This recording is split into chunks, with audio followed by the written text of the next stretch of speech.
안녕하십니까. 네, 식품위생학을 맡게 될 이정선이라고 합니다. 자, 식품위생학 공부하시기 전에요.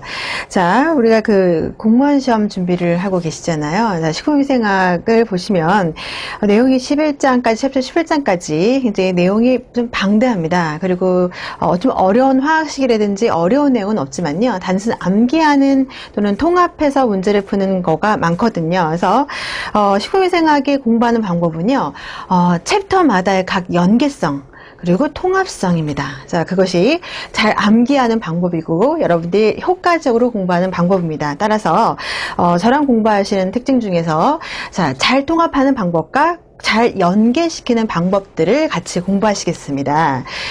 그리고 여러분, 자, 공부를 많이 해보셨겠지만 그 맨 처음부터 이렇게 달달 외우기 시작하면은 굉장히 지칩니다. 그래서 좀 한 3분의 1만 하다가 식품위생학은 특히 외울 게 많기 때문에 지치기 때문에 자, 11장까지 효과적으로 공부하시려면 이해 중심으로 공부를 하셔야 됩니다. 맨 처음부터 달달 외우지 마시고요. 긴장을 좀 푸시고 자, 이해 중심으로 자, 제가 포인트를 짚어주신 대로 따라서 따라오시면 됩니다.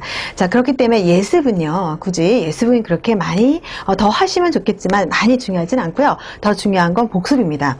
어떻게 공부하는 것이 효과적이다. 어떻게 연계시켜야 되겠다. 라는 거를 습득하셨으면 여러분들이 반드시 여러분들의 손으로 여러분들의 노트로 공부를 반드시 여러분 걸로 만드는 과정이 필요합니다. 따라서 예습을 하시면 좋겠지만 복습은 반드시 하셔야 된다고 네, 강조를 드리고 싶습니다. 자, 또한 식품위생을 공부를 하셨으면요 여러 가지 다른 공부랑 굉장히 연관이 많죠. 또 뭐 영양사 공부할 수도 있고요. 영양사 면허증 또는 위생사 면허증하고도 관련이 있고요. 또 식품산업기사, 식품기사하고도 식품위생학 그건 굉장히 관련된 과목입니다. 따라서 이번 공부만 준비하시지만 여러 가지 다양한 공부를 하실 수 있는 기회가 됐으면 좋겠습니다. 자, 같이 하실 텐데요. 말씀드렸듯이 이해 중심으로 편안하게 공부 들으시면 네, 좋을 것 같습니다. 자, 그러면 1장을 한번 들어가 보시겠습니다.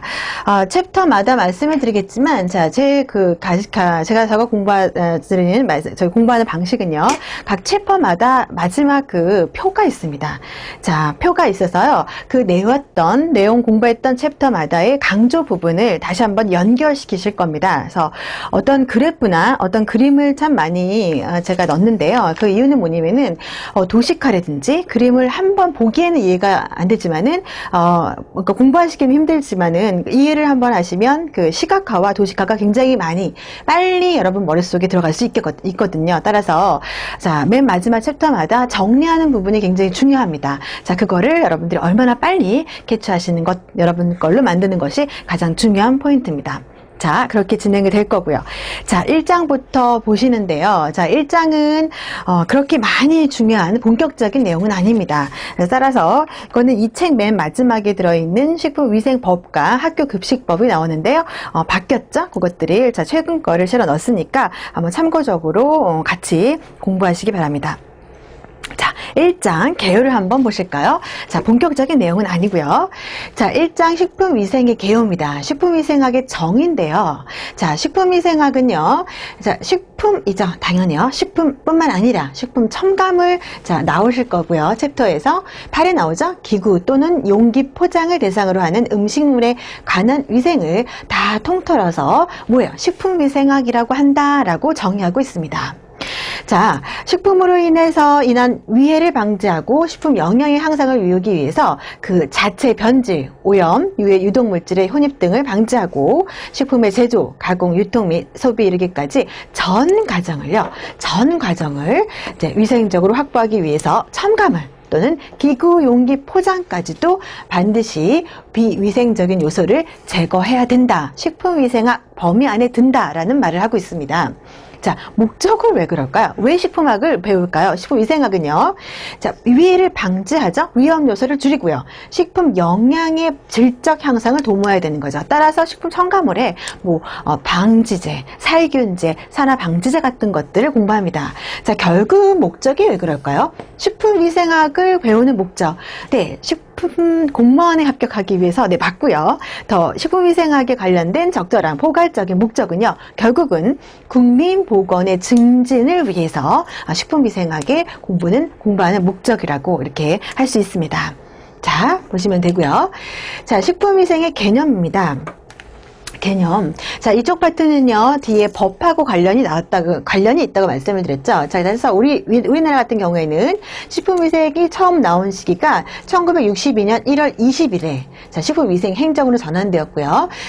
자, 현재는 아까 말씀드렸듯이 식품위생법 제2조에서요. 식품 첨가물, 기구, 용기, 포장을 대상으로 하는 음식에 관한 위생이라고 정의하고 있습니다.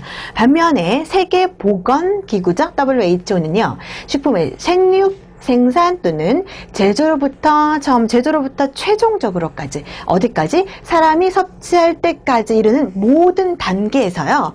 자, 식품의 안전성, 건전성, 완전 무결성을 확보하기 위한 모든 수단을 바로 식품위생이라고 정의하고 있습니다. 자, 이렇게 보시면 되고요. 자, 기타 정의거든요. 정의입니다. 자, 식품의 정의는 여러분 계속 보셨습니다. 자, 어디까지? 건강장애를 일으키지 않는 위생상 안전해야 하고 의약품으로 섭취하는 것은 정의합니다. 식품이라고 하는 건요. 의약품의 이외의 모든 것을 식품이라고 정의하거든요. 자, 따라서 식품의 정의 이렇게 정의하고요.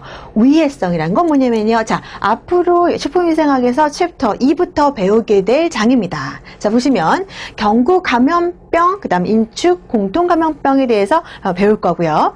또한 기생충 질환하고도 관련이 있기 때문에 기생충 질환하고도 배우실 겁니다. 또한 식중독 되게 중요하고요. 양이 굉장히 많습니다. 뭐 세균성 식중독, 화학적 식중독 이런 것들, 기타 자연독 식중독 이런 것들이 걸려져 있는 것이 바로 식중독이고요. 역시 배울 겁니다. 식품 첨가물 역시 들어가 있습니다. 또한 방사성 중독, 식품 화학적 식중독 안에 들어가 있고요. 뒤에 환경위생하고도 관련이 있습니다. 자, 이런 것들이 바로 식품의 위해성이다. 바로 우리가 앞으로 공부하실 부분입니다. 또한 건전한 식품이 갖춰야 될 요소입니다. 안전성, 안전해야 되죠. 기호성이고, 여러분 식품을 여러분 드시고 싶은 거 기호가 사람마다 틀리잖아요. 따라서 기호성, 저장성 굉장히 중요합니다. 자, 편리해야 되고요. 또한 경제성이 있어야 되죠. 자, 이러한 특성을 갖고 있습니다. 자, 식품의 병인 인자인데요. 자, 주로 건강상의 장애를 의미하죠. 자, 어떻게 나타냐면요. 분류가 내인성이란 말이 나올 거고요. 앞으로. 자, 그 다음 외인성이란 말이 나옵니다. 또 하나는 자, 내인성과 유기성, 외인성도 아닌 유기성입니다. 이거는요. 식품의 제조 가공하고 있는 중간에 생성되는 자, 물질입니다. 자, 유인성에 대해서 이렇게 한번 보시죠. 자, 이쪽 부분은 개요라고 말씀을 드렸잖아요. 자, 정의가 뭔지, 그 뜻이 뭔지만 간략하게 아시면 됩니다. 자, 내인성은 뭐냐면은 식품 자체 갖고 있는 것들입니다. 내재적으로 존재하는 것들. 주로 자연독이죠? 자연독이 뭐가 있을까요? 식물성도 있을 거고요. 동물성도 있을 겁니다. 이렇게 자연적으로 품고 있는 독, 요게 뭐다? 아, 내인성 식중독에 들어가는구나. 그 정도만 하시면 되고요. 생리작용 성분들, 히스타민들 또는 이런 알러지 성분들 여기에도 내인성이 들어갈 수가 있습니다. 자, 외인성은 말 그대로 바깥에서 안으로 들어오는 것들입니다. 자, 뭐가 있을까요? 경구 감염병, 그 다음 뭐예요? 식중독, 기생충 등 이런 것들이 다 해당이 되겠죠. 자, 식품이 아닌 식품의 생산, 가공, 제조, 저장, 유통 등 과정에서 생기는 거, 외부에서 유입돼서 식품이 오염되는 것들인데요. 미생물이죠. 미생물이 들어가니까 감염병도 관련될 수 있고요. 식중독도 감염될 수 있습니다. 기생충 또는 각종 첨가물이죠. 좋은 첨가물이지만 오용돼서 쓸 수가 있거든요. 농약으로 오용돼서 쓸 수도 있고요. 금속제가 들어갈 수도 있고요. 의도적으로 쓰이지 않을 수가 있다는 거죠. 그때 문제가 생기는데, 자, 외인성은요, 각종 첨가물들 또는 오염물들이 자, 바깥에서 안으로 자, 들어간다. 외인성에 속하는 것들이었습니다. 자, 유기성은요, 아까 말씀 그대로 식품의 제조, 가공, 저장, 유통 중에서 자, 생기는 거죠. 자, 생체 내에서 유해 유독물질이 생기는 거로서 병이가 발생하는 것들인데요. 주로 물리적 작용, 화학적, 생물학적 작용 이렇게 구분할 수가 있습니다. 다시 한번 정리를 간단하게 해볼게요. 자, 내인성은 뭐라 그랬습니까?